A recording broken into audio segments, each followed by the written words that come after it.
문재인 대통령이 신년 기자회견에서 검찰 고위직 인사 논란에 대해 인사권은 대통령에게 있다고 밝혔습니다. 이어 조국 전 장관에게는 마음의 빚을 졌다고 덧붙였습니다. 이제는 조국 장관은 좀 놓아주고 앞으로 유무죄는 그냥 재판 결과에 맡기는. 부동산 정책에 대해선 집값이 너무 뛴 곳은 원상 회복돼야 한다며 추가 대책을 예고했습니다. 서울중앙지검에서 수사 중인 주요 사건 피의자와 참고인 수십 명이 최근 무더기로 검찰 출석 연기를 요청했습니다. 곧 있을 검찰 중간 간부 인사 이후 수사 동력이 떨어질 수 있다는 점을 감안한 것으로 풀이됩니다. 내년부터 사람을 물 수도 있는 맹견을 키우는 경우 책임보험에 의무적으로 가입해야 합니다. 정부는 또 아파트에서 맹견을 키우려면 사전 허가를 받도록 하는 방안도 검토하고 있습니다. 필리핀 화산 폭발로 현지에 발이 묶였던 우리 관광객과 교민들이 오늘과 내일 항공편으로 귀국합니다. 이번 화산 폭발은 우주에서도 관측됐는데 추가 폭발 징후도 포착됐습니다. 가상화폐 관련 방송을 하는 유튜버를 공격한 혐의로 구속된 피의자가 범행 직후 인천공항을 통해 출국하려다 실패한 사실이 확인됐습니다. 출국 금지된 사실을 확인하고도 체포영장이 발부돼 있지 않아 출입국 당국은 이 남성을 그냥 돌려보냈습니다. 강원도 홍천에서 술을 마시고 스포츠카를 몰던 남성이 체포됐습니다. 이 남성은 체포 전 접촉 사고를 일으킨 뒤 목격자를 차에 매달고 도주하기도 했습니다. 류희석 아주대 의료원장이 이국종 외상센터장에게 폭언을 한 사실이 공개되면서 파장이 일고 있습니다. 공개된 폭언은 적어도 3, 4년 전 일인 것으로 확인됐는데 당시 두 사람 사이에 어떤 일이 있었는지 취재했습니다.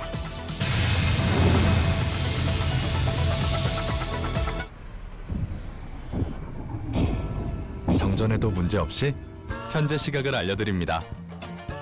현대 수소전기차.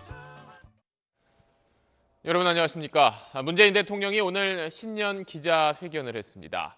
검찰이 법을 뛰어넘은 권한을 행사한다고 사람들이 느끼기 때문에 검찰 개혁을 요구하는 거라면서 그런 점을 검찰이 겸허히 인식하라고 문 대통령은 말했습니다. 또 조국 전 장관이 기여한 바가 크다고 생각한다면서 자신이 마음의 빚을 졌다고도 말했습니다. 먼저 전병남 기자입니다. 검찰 개혁을 빠르게 이루어 나가는데 검찰 스스로가 스스로 성찰할 수 있는. 문재인 대통령은 검찰이란 단어를 46번이나 썼습니다. 공수처법 통과와 검경 수사권 조정으로 권한이 과거보다 줄어들었지만 검찰 권력은 여전히 막강하다고 전제했습니다. 그러면서 초법적 수사권 행사를 질타했습니다. 수사권이 절제되지 못한다거나 비사실 공표 같은 것이 이루어져서 여론몰이를 한다거나 또는 약간 초법적인 그런 이제 그 권력이나 권한 같은 것이 행사되고 있다고 국민들이 이제 느끼기 때문에 검찰의 개혁이 요구되고 있는 것입니다. 검찰 인사를 둘러싼 논란은 수사와 별개로 정기 인사는 항상 이뤄져 왔다며 인사권이 대통령에게 있음을 강조했습니다. 이 부분을 좀 분명히 해야 될 것 같습니다. 인사권은 장관과 대통령에게 있습니다. 검찰의 수사권이 존중되어야 하듯이 장관과 대통령의 인사권도 존중되어야 하는 것입니다. 특히 검찰총장의 의견 개진이 제대로 이뤄지지 않았다는 주장은 인사 프로세스의 역행이라고 반박했습니다. 인사안을 먼저 보여달라거나 제3의 장소로 가져오라는 건 과거에 그랬다고 해도 검찰이 초법적 권한을 누렸던 거라고 지적했습니다.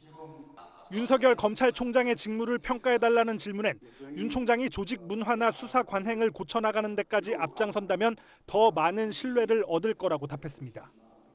조국 전 법무부 장관에 대해선 마음의 빚을 토로했습니다. 조국 전 장관이 민정수석으로서 그리고 또 법무부 장관으로서 했던 기여는 굉장히 크다고 생각합니다.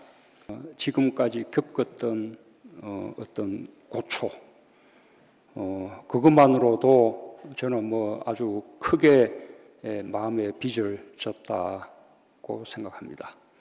문 대통령은 국회가 말로는 민생 경제가 어렵다고 하면서 실제로는 정부가 성공하지 못하길 바라는 듯했다며 사실상 자유한국당을 겨냥하고 다음 총선에서 그런 정치 문화가 달라지길 바란다고 말했습니다. SBS 전병남입니다. 문재인 대통령은 얼마 전 신년사에 이어서 오늘도 부동산만큼은 확실하게 잡겠다는 강력한 의지를 거듭 밝혔습니다. 지나치게 많이 오른 곳은 원래 상태로 되돌려야 한다며 더 강한 대책을 끝없이 내놓겠다고 했습니다. 계속해서 정경윤 기자입니다. 올해 신년사에서 부동산 투기와의 전쟁을 선포했던 문재인 대통령에게 구체적인 목표를 묻자 문 대통령은 가격이 지나치게 오른 지역은 가격을 원상태로 되돌리겠다는 뜻을 밝혔습니다. 일부 지역은 정말 우리 서민들이 이렇게 납득하기 어려울 만큼 그리고 위화감을 느낄 만큼 그런 급격한 그 가격 상승이 있었는데 원상 회복되어야 한다고 생각합니다. 어느 시점을 기준으로 가격을 되돌릴 것인지 묻는 질문엔 즉답 대신 의지를 강조했습니다. 원상 회복하시겠다고 하면 이제 이 집 없는 서민들은 집 안 사고 원상 회복될 때까지 마음 놓고 기다려도 되는 건지 대답이 불가능한 질문으로 보여집니다. 예, 그런 강력한 의지를 가지고 있다라고 생각합니다.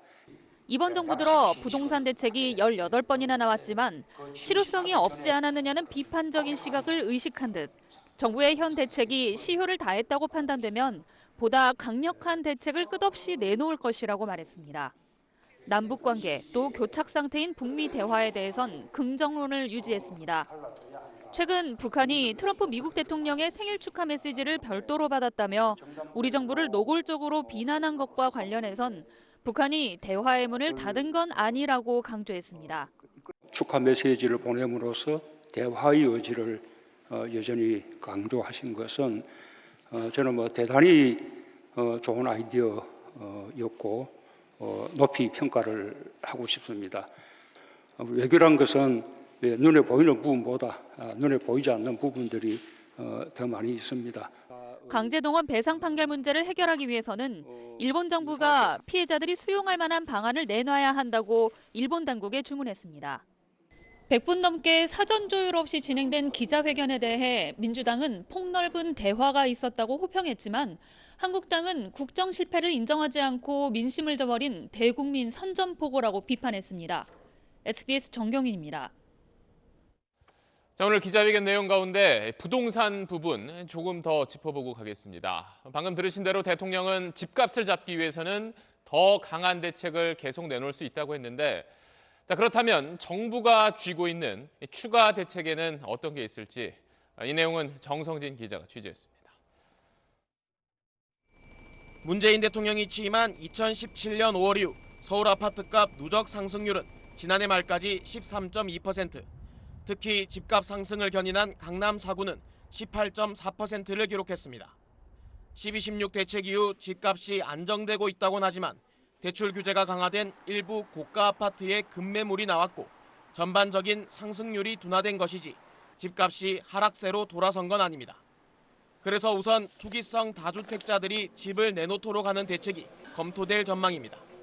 종합부동산세율 자체를 더 높이거나 공시지가 현실화 속도를 높여 보유세를 끌어올릴 수 있습니다.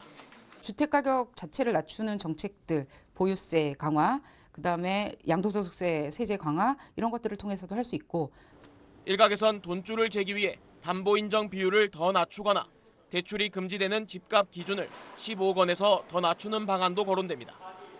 고가주택에 대한 자금 출처 조사는 예고대로 한층 강화될 것으로 보입니다. 재건축 연한을 기존 30년에서 40년으로 늘리는 대책도 검토될 수 있습니다. 대통령이 직접 언급한 전세 불안에 대해서는 전월세 상한제 도입이나 전월세 계약을 사실상 4년까지 보장하는 계약갱신 청구권 도입에 속도를 낼 전망입니다. 국토부는 홈페이지를 통해 세제와 대출, 주택 거래를 망라한 추가 대책을 준비하고 있음을 시사했습니다. SBS 정성진입니다. 다음 소식입니다. 지난주 검찰 고위급 인사에 이어 법무부가 어제 검찰 조직 개편안을 발표하자 검찰의 중간 간부들이 잇따라 사표를 내고 있습니다. 이런 가운데 주요 사건 관련자들이 최근 검찰 소환에 응하지 않거나 연기해달라고 요청하는 사례도 이어지고 있습니다. 배준우 기자가 취재했습니다. 검찰은 오늘 지난 지방선거 당시 더불어민주당 대표실 부실장이었던 정모 씨를 재소환했습니다.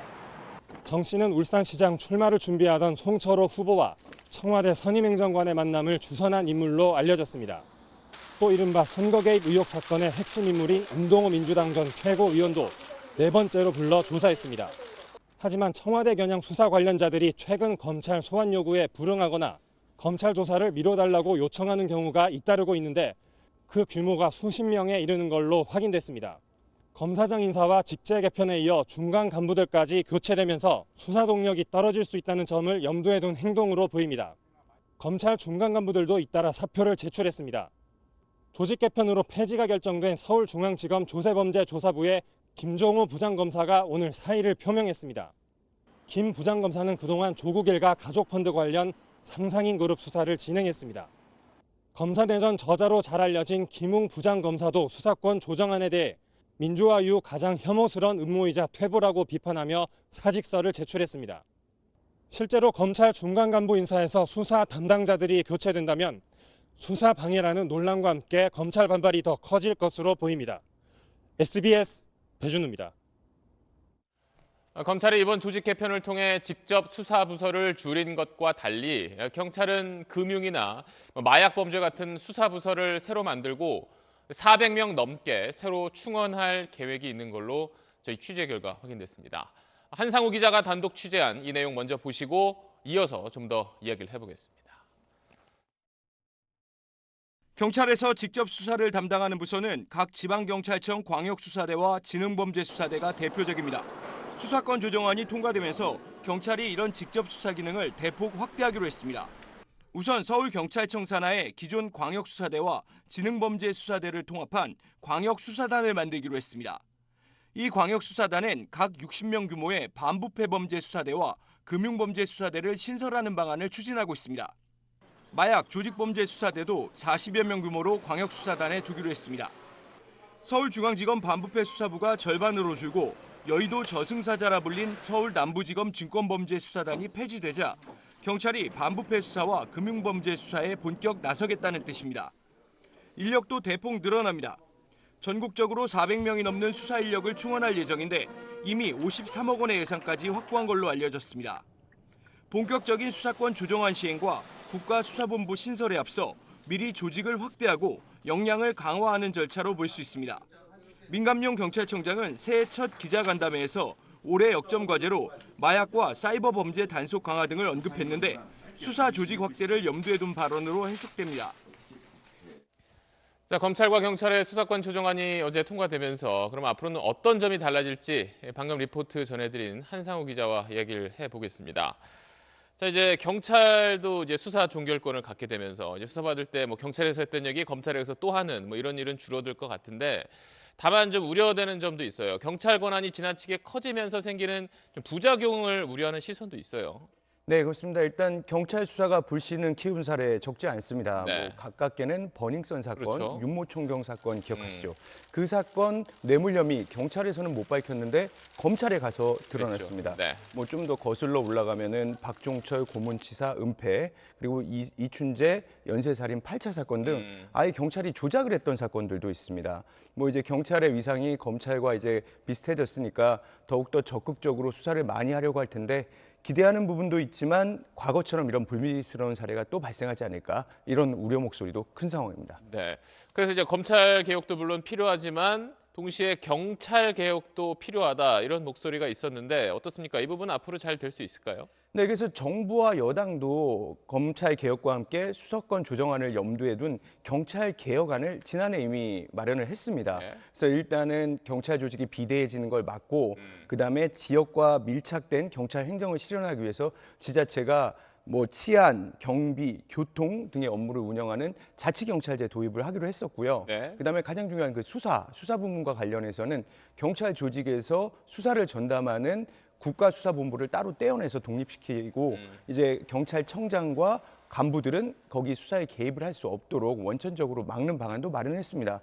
그리고 또 경찰들이 이 정보 활동을 광범위하게 하고 있지 않습니까? 그래서 이 정보 경찰이 정치에 개입하는 걸 막기 위해서 이제 정보 경찰이 정치에 개입할 경우 형사처벌하는 방안까지 마련을 했거든요. 근데 문제는 이 세 가지 다 우리 법률 개정 사안입니다. 네. 물론 국회에 지금 법안이 올라가 있긴 한데 지금 국회 벌써부터 총선 체제로 들어가지 않았습니까?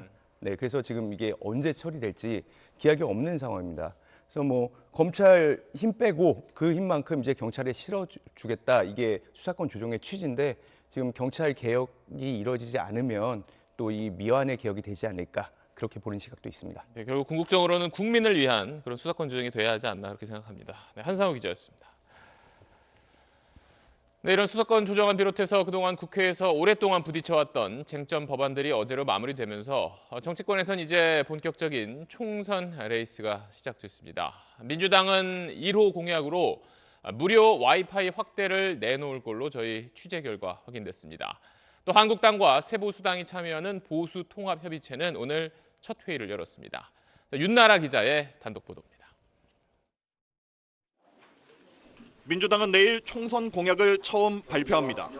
국민의 실제 삶을 개선하고 변화시킬 수 있는 공약이 될 것이라 확신합니다. 1호 공약으로는 공공장소 와이파이 확대를 내놓습니다. 도로나 공원 같은 공공장소에서 누구나 공짜로 무선 인터넷에 접속할 수 있도록 무료 와이파이 제공을 획기적으로 늘리겠다는 겁니다. 생활 밀착형 공약을 통해 공수처 폐지와 검찰 인사권 독립을 1호 공약으로 내놓은 한국당과 차별화하려는 계산으로 보입니다. 인재 영입에선 8번째로 이소영 환경 전문 변호사를 발표했습니다. 전국 법관 대표회의 의장 출신으로 사법행정권 남용을 비판했던 최기상 전 부장판사와 사법농단을 처음으로 알린 이탄희 전 판사 영입에도 민주당은 공을 들이고 있습니다. 한국당과 세보수당이 참여하는 통합추진위원회는 첫 회의에서 보수 통합의 공감대를 이뤘습니다. 서로 간의 입장 차를 줄이고 대통합을 이뤄내는 지혜와 용기가 필요한 시점이라고 생각합니다. 이 모임의 공식 명칭부터 또 역할, 기능, 내용 등에 대해서도 백지 상태에서 시작을 하시는 게 옳겠다라는 생각을 하고요. 이 모임이 또 다른 통합 대상으로 꼽는 안철수 전 의원은 그러나 정치공학적인 통합 논의에 참여할 생각이 없다고 선을 그었습니다. 한국당은 이번 주 안으로 김종인 전 민주당 비상대책위원장, 김영호 전 국회의장, 이문열 소설가 가운데 공천관리위원장을 선정할 계획입니다. SBS 윤나라입니다. 역대 최장수 국무총리로 이번 총선에서 서울 종로 출마가 유력한 이낙연 총리가 오늘 정부 청사를 떠났습니다. 그 자리를 이어받은 정세균 신임 총리는 협치와 통합을 강조했습니다. 이 소식은 김혜영 기자입니다. 재임 기간 958일, 최장수 총리의 환송식은 15분밖에 걸리지 않았습니다. 이낙연 전 총리는 공식 이임식 대신 열린 조촐한 환송식에서 짧지만 의미심장한 소회를 밝혔습니다. 어디에서 무엇을 하건 국민과 국가와 정부에 도움이 되도록 저의 모든 것을 쏟아 노력할 것입니다. 구체적인 행보를 묻는 질문엔 특유의 은근한 표현으로 이렇게 답했습니다. 제가 계획 세우기는 어렵고요. 당에서 뭔가 계획을 하지 않겠나요? 앞으로 또 이삿짐을 싸야 그래야 될 것 같아요. 자택에 있는 잠원동에서 또 이사할 것 같다는 말로 종로 출마, 무게를 실은 겁니다. 이 전 총리는 내일 민주당 일정에 참석하는 걸 시작으로 여의도 정치에 본격 나섭니다. 같은 시간 오늘 임기가 시작된 정세균 총리는 청와대에서 임명장을 받았습니다. 문재인 대통령의 첫 당부, 협치의 리더십이었고 통합의 정치 또 협치 그 부분을 꼭 좀 이끌어 주시기를 당부드리고요. 곧이어 열린 취임식에서 정 총리가 밝힌 각오도 협치와 통합이었습니다. 첨예한 갈등 사안에 대한 국민 의견을 경청하고 국회와는 소통을 넘어 실질적인 협치를 이뤄 나가겠습니다. 문 대통령은 석별과 환영의 뜻으로 두 전현직 총리를 청와대로 불러 막걸리 곁들인 만찬을 함께하고 있습니다. SBS 김혜영입니다. 봉준호 감독의 영화 기생충이 미국 아카데미상에서 작품상과 각본상을 비롯한 6개 부문 최종 후보에 올랐습니다. 한국 영화 역사상 처음인데요. 칸 영화제와 골든글로브 수상에 이어서 이번에 오스카상까지 받게 되면 유럽과 북미에서 최고 권위 있는 영화상을 모두 거머쥐게 되는 겁니다. 워싱턴 정준영 특파원이 보도합니다. And Parasite, 곽신혜 and 봉준호 producers. 아카데미상 6개 부문 후보 지명은 예상을 뛰어넘는 결과였습니다. 영화 기생충은 최고의 영예인 작품상을 비롯해 감독상과 각본상, 편집, 미술, 국제영화상 등 6개 부문 후보에 올랐습니다. 한국 영화가 아카데미상 최종 후보에 오른 건 기생충이 처음입니다. 작품상 후보에는 기생충을 포함해 아이리시맨, 조커, 작은 아씨들 등 모두 9개 작품이 올랐습니다. 봉준호 감독은 마틴 스코세이지, 쿠엔틴 타란티노 같은 세계적 감독들과도 감독상을 두고 경쟁하게 됐습니다. 이런 거를 사실 기대를 못했거든요. 처음 영화를 만들 때 이런 순간까지 닥치리라고는 전혀 예상을 못했기 때문에 더 흥분되고 기뻤던 것 같아요. 기생충은 앞서 칸 영화제 최고 영예인 황금 종려상에 이어 골든글로브 외국어 영화상을 거머쥐며 새로운 역사를 써가고 있습니다. 이번에 오스카 수상까지 성공하면 유럽과 북미에서 최고 권위 있는 영화상을 모두 휩쓰는 대기록을 세우게 됩니다. 또 북미 영화 시장에서 역대 외국어 영화 흥행 7위를 기록할 정도로 작품성뿐 아니라 대중성까지 인정받았습니다.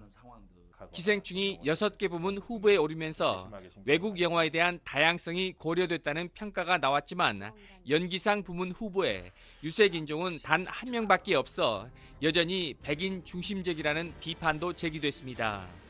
세월호 참사를 다룬 이승준 감독의 부재의 기억도 한국 영화 최초로 단편 다큐멘터리 부문 후보에 올랐습니다. 제92회 아카데미상 시상식은 다음 달 9일 미국 로스앤젤레스에서 열립니다. 워싱턴에서 SBS 정준영입니다. 반려견 키우는 가정이 느는 만큼 한편에선 개에 물리는 사고도 끊이지 않고 있는데요. 앞으로는 맹견 키울 때 보험 가입을 의무화하고 아파트에서는 허가를 받아야 키울 수 있도록 하는 방안이 추진됩니다. 박찬범 기자가 보도합니다. 개에 물리는 사고 환자는 연평균 2천여 명, 하루 6명꼴입니다. 특히 핏불테리어 같은 맹견이 사람을 공격하면 치명상은 물론 생명을 위협할 수도 있습니다. 정부는 내년부터 맹견 소유자에 대해 책임 보험 가입을 의무화하는 등 관리 감독을 강화하기로 했습니다. 외출할 때는 목줄 길이를 2m로 제한하는 법 개정을 추진합니다. 한 발 더 나아가 맹견 품종 수입을 제한하고 아파트 같은 공동주택에서는 사육 허가제를 도입하는 방안도 검토 중입니다. 맹견에 해당하지 않더라도 위험성이 있는 개에 대해서는 기질, 즉 공격성을 포함한 객관적 평가를 받도록. 또 동물 불법 거래로 관리 사각지대가 발생하지 않도록 연간 동물 거래 금액이 15만 원을 넘는 경우 영업자 등록을 의무화하는 방안도 추진됩니다. 동물을 유기할 경우 수사기관의 조사를 받게 하고 처벌도 과태료에서 벌금형으로 강화하기로 했습니다. 동물을 유기하는 행위는 학대와 마찬가지다라고 보는 게 맞기 때문에 단순한 행정벌로 처벌하는 거에서 더 나아가서 형사처벌을 하도록. 정부는 반려동물의 증가에 걸맞은 관리와 책임의식의 확산을 위해 앞으로 초중고 교육과정에 동물보호 수업을 신설할 계획입니다. SBS 박찬범입니다. 네, 이틀 전 필리핀에서 화산이 폭발할 당시 화산재가 무섭게 뿜어져 나오는 영상입니다. 추가 폭발 가능성이 높아서 지금도 긴장을 풀 수 없는 상황인데 폐쇄됐던 마닐라 공항에서 항공기 운항이 이루어지면서 현지에 있던 우리 국민들은 속속 귀국길에 오르고 있습니다. 정구희 기자입니다. 하늘을 가린 검은 연기는 사라질 줄 모르고 화산재 기둥에선 여전히 번개가 요동칩니다. 화산 주변 주민은 갈수록 두텁게 쌓이는 화산재를 감히 치울 엄두조차 못 냅니다. yung gastos nila, makagastos silang pangkain sa page, wala mang kapalit. Yan ang pinaka problema nila. 이번 화산 폭발은 우주에서도 관측될 만큼 강력했습니다. 화산 분출물은 12시간 동안 900km 떨어진 일본 오키나와 남쪽 해상까지 날아왔는데 우리나라엔 영향을 주지 못한 것으로 파악됐습니다. 폭발 이후 화산 지진도 260번 넘게 발생했습니다. 호수 가운데 있는 화산 밑에서 계속 마그마가 솟아오르면서 화산 곳곳에 균열이 생겨 지진이 일어나고 있는 것으로 필리핀 당국은 분석했습니다. 마그마가 상승하고 있다는 것은 언제든 또 폭발이 일어날 수 있다는 뜻입니다. 때문에 필리핀 당국은 화산 경보를 분화가 임박함을 뜻하는 4단계로 유지하고 있습니다. 마그마가 상승하면서 물과 만나게 되면은 물은 수증기로 바뀌고 마그마는 화산재나 부석등으로 바뀌면서 폭발적 분화를 할 가능성이 있습니다. 폐쇄됐던 마닐라 공항은 정상 운항되고 있습니다. 현지에 발이 묶였던 우리 국민 2,000명은 오늘과 내일 항공편을 통해 돌아올 수 있을 것으로 외교당국은 전망했습니다. SBS 정구희입니다. 네, 유명 유튜버를 공격했던 2명 가운데 1명이 얼마 전 구속됐다고 전해드렸었습니다.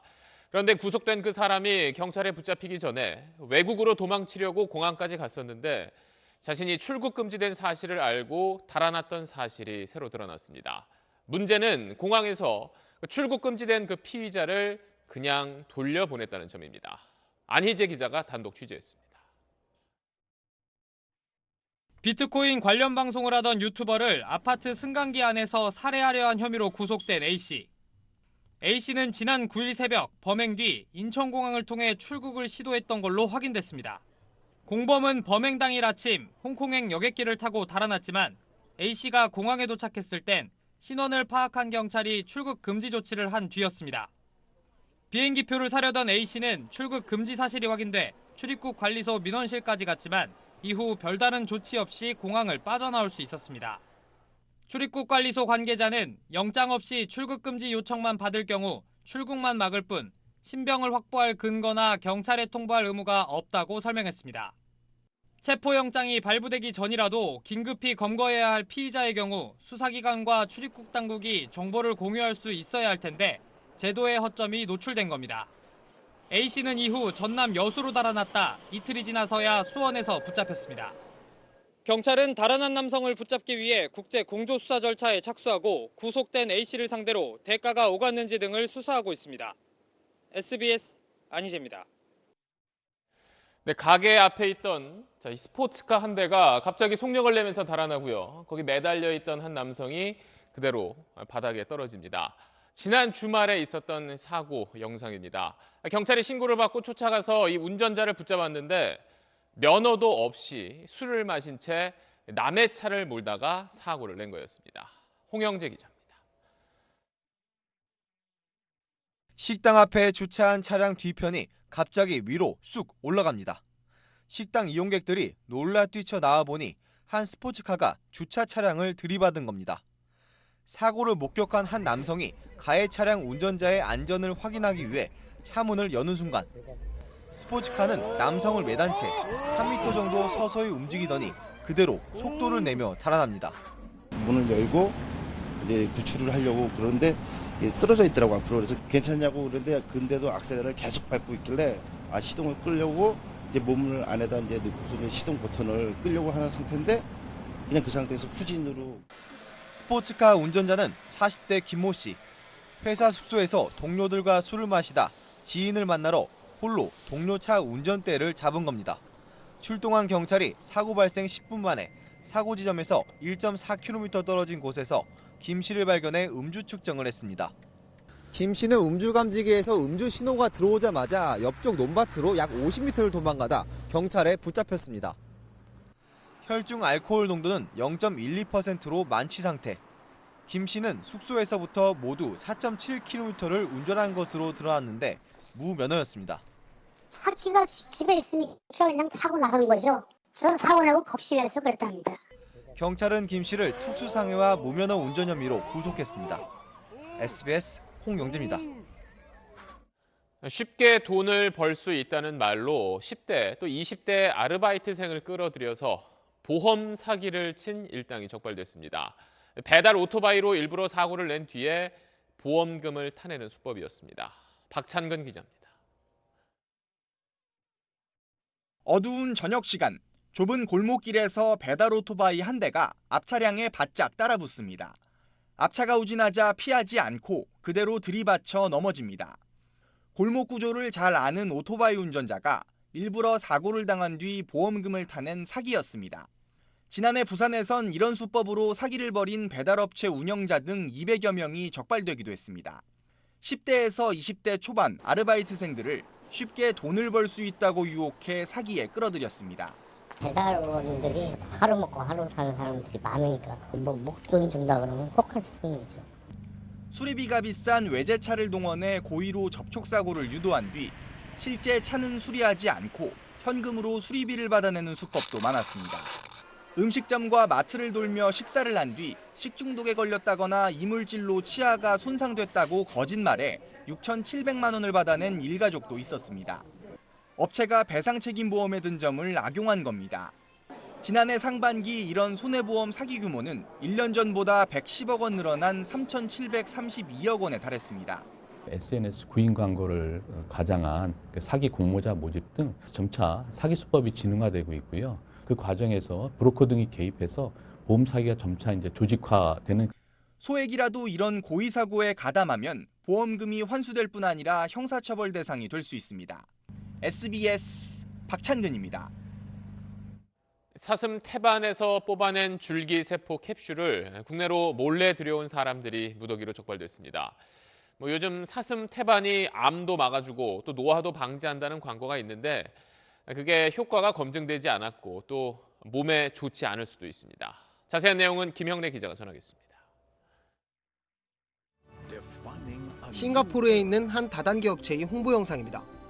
사슴의 태반에서 추출한 줄기세포를 먹으면 노화를 막을 수 있다는 겁니다. 하지만 동물의 태반을 원료로 한 줄기세포는 식품으로 사용이 엄격히 금지돼 있습니다. 의학적 효과도 의문인데다 인체에 위험할 수도 있기 때문입니다. 동물이 가지고 있는 그 균들이 사람에게 전파될 가능성이 잠재적으로 있습니다. 그 위험성이 그대로 노출되는 거죠.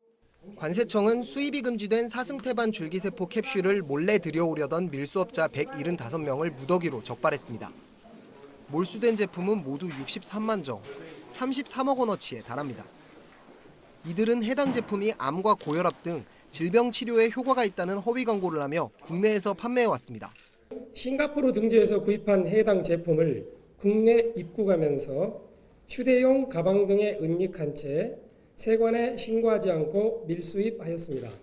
세관 당국은 동물 태반 추출 줄기세포 제품 상당수가 온라인 해외 직구 형태로 국내로 유입되고 있다며 소비자들의 주의를 당부했습니다.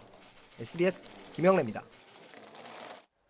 아주대병원 경기 남부권역 외상센터장인 이국종 교수가 병원장으로부터 심한 욕설을 들었다는 사실이 알려졌습니다. 아주대병원 측도 이번 파문에 대해서 설명할 부분이 있다며 반발하고 있는데 이국종 교수와 병원 측의 주장을 정리해봤습니다. 조동찬 의학전문기자입니다. 어제 MBC는 류희석 아주대 의료원장이 이국종 교수에게 때려쳐 인간 같지도 않은 등의 욕설을 했다고 보도했습니다. 아주대병원 측은 이 일이 벌어진 시점은 적어도 3, 4년 전의 일이라고 밝혔습니다. 현 아주대병원장은 류희석 당시 의료원장이 문제에 대한 외상센터 운영에 관한 것이 아니라 근무 시간 중 자리를 비운 것과 관련된 일로 기억한다고 말했다고 설명했습니다. 갈등은 이미 오랜 기간 지속됐던 것으로 보입니다. 중요한 건 정부 지원 예산을 외상센터 인력 충원에 모두 쓰지 않았다는 이 교수의 지적입니다. 간호사 숫자가 67명으로 알고 있는데 몇 분 채용이 됐습니까? 절반 정도인 36명만 병원에서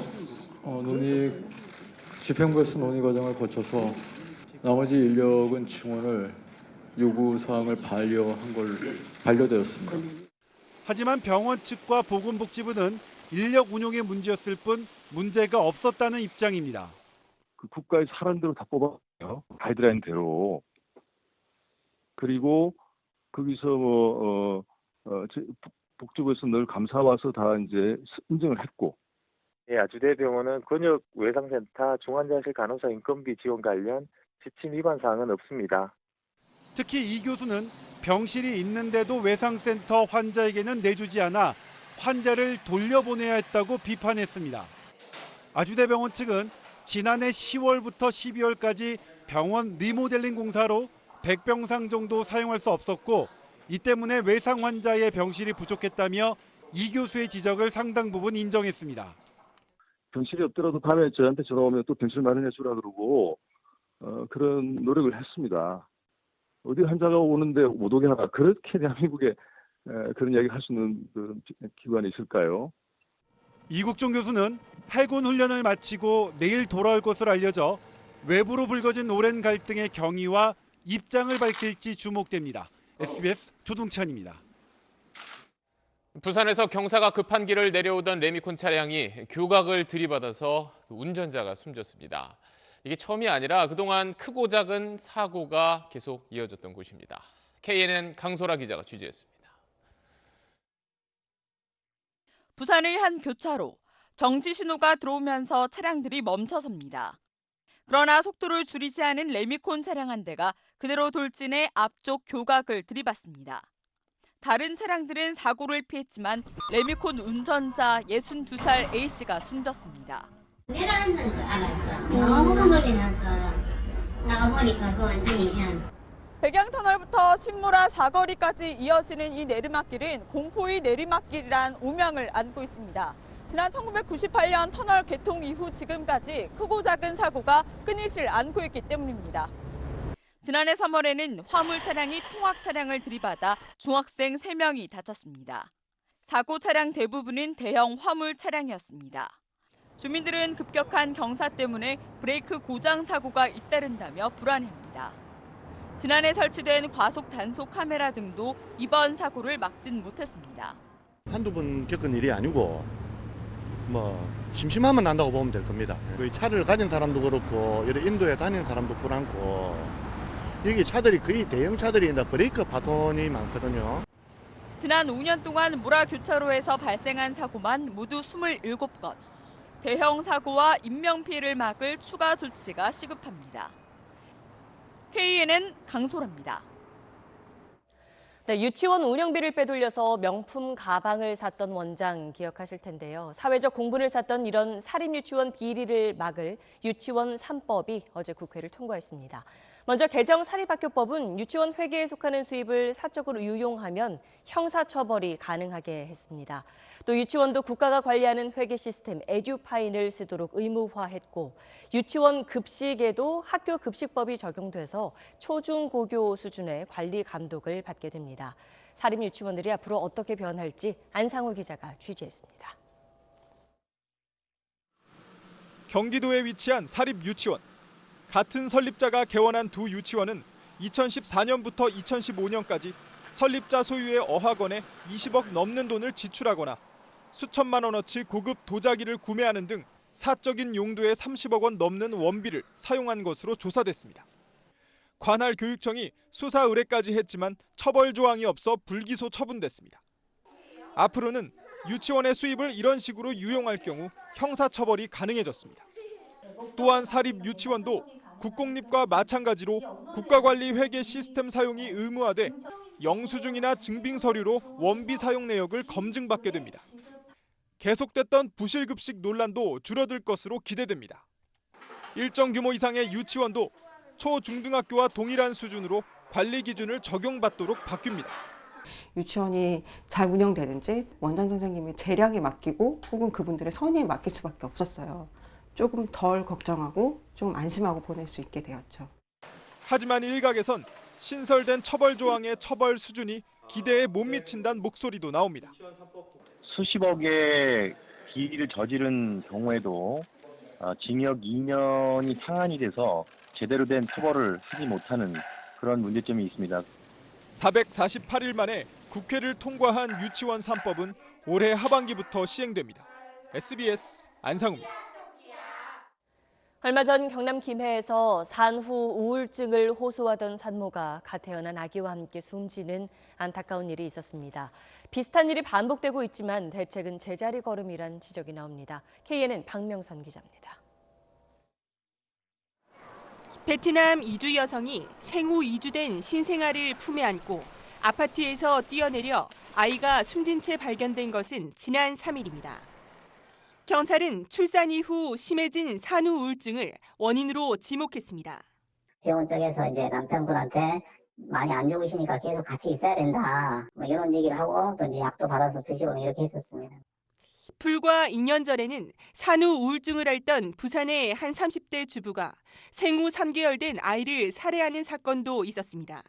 산후 우울증 고위험군 산모는 확인된 것만 지난 2015년 3천여 명에서 2017년에는 8천여 명으로 가파르게 늘어나는 추세입니다.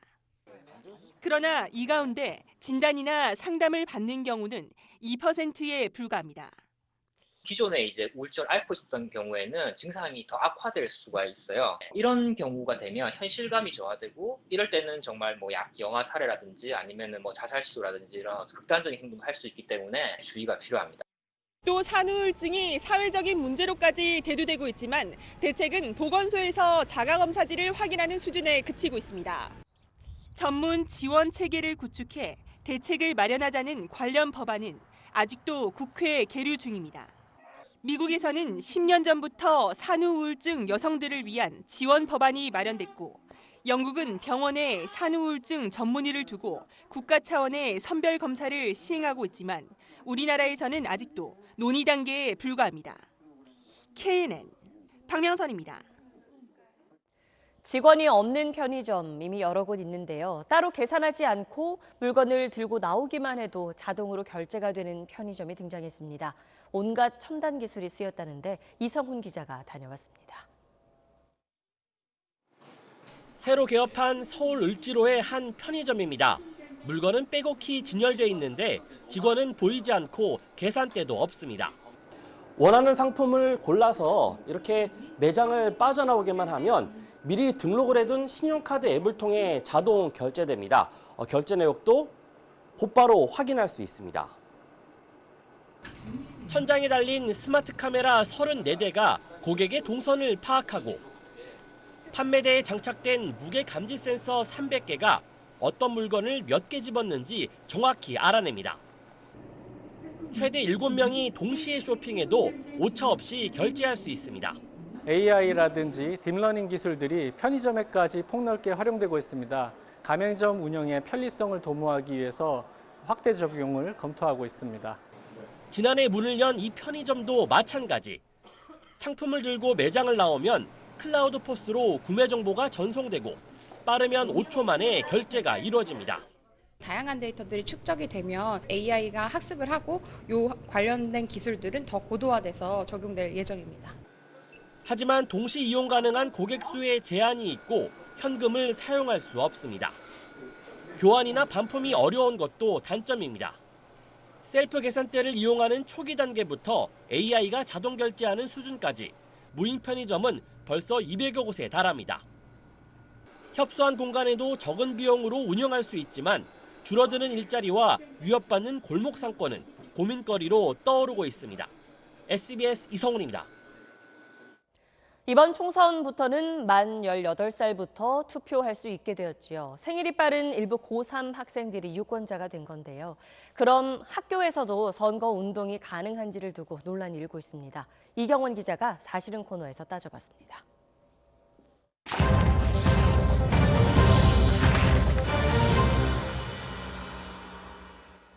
이번 총선 2002년 4월 16일 이전 태어난 학생들, 그러니까 생일 빠른 일부 고3 학생들도 투표할 수 있습니다. 학교 현장에서 선거운동 가능한지가 논란입니다. 특별한 규정을 두고 있지 않아도 금지 대상 구역에 해당된다고 장관도 이해가 되죠. 그렇게 생각합니다. 예. 학교 내 선거운동이 안 된다는 질문과 대답 따져보겠습니다. 먼저 후보자의 교실 선거운동, 선거법 보면 호별 방문 선거운동을 금지한다고 되어 있습니다. 호별 방문이 뭐냐? 집같이 공개되지 않은 장소 찾아다니면서 선거운동하는 건데 학교 사무실은 공개된 공간이 아니라서 호별 방문에 해당한다는 대법원 판결이 있습니다. 교실에서는 선거운동 안 된다는 게 선관위 해석입니다.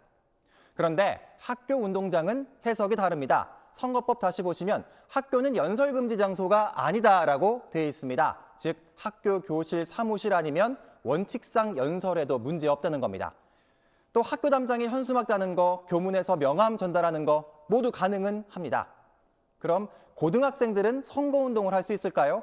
유권자 권리이기 때문에 SNS나 동아리 선거운동 원칙상 가능한데 다만 선관위는 학생들의 선거운동에 대한 구체적 가이드라인을 자체적으로 만들고 있습니다. 또 국회에도 선거운동 기간 시작 전까지 학교 선거운동과 관련된 법조항을 보완해달라고 요청했습니다. 학생들의 투표인 만큼 신중한 접근이 필요하다는 취지로 읽힙니다. SBS 이경원입니다. 사람들로 붐비던 중국의 한 버스 정류장에서 갑자기 도로가 푹 꺼지면서 버스가 앞으로 기울어져 땅속 구덩이로 기울어졌습니다. 버스에 타려던 사람들과 안에 있던 승객 10명이 숨지거나 실종됐습니다. 베이징 송옥특파원의 보도입니다. 중국 시닝시의 한 버스 정류장에 버스 한 대가 도착합니다. 승객들이 타고 내리는 순간 땅이 갑자기 꺼지고 버스 앞부분과 사람들이 땅속으로 떨어집니다.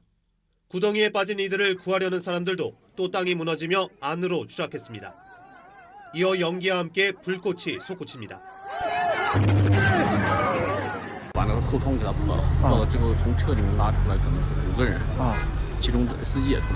사람이 몰리는 퇴근길 버스 정류장에서 일어난 이 사고로 지금까지 6명이 숨지고 16명이 다쳤습니다.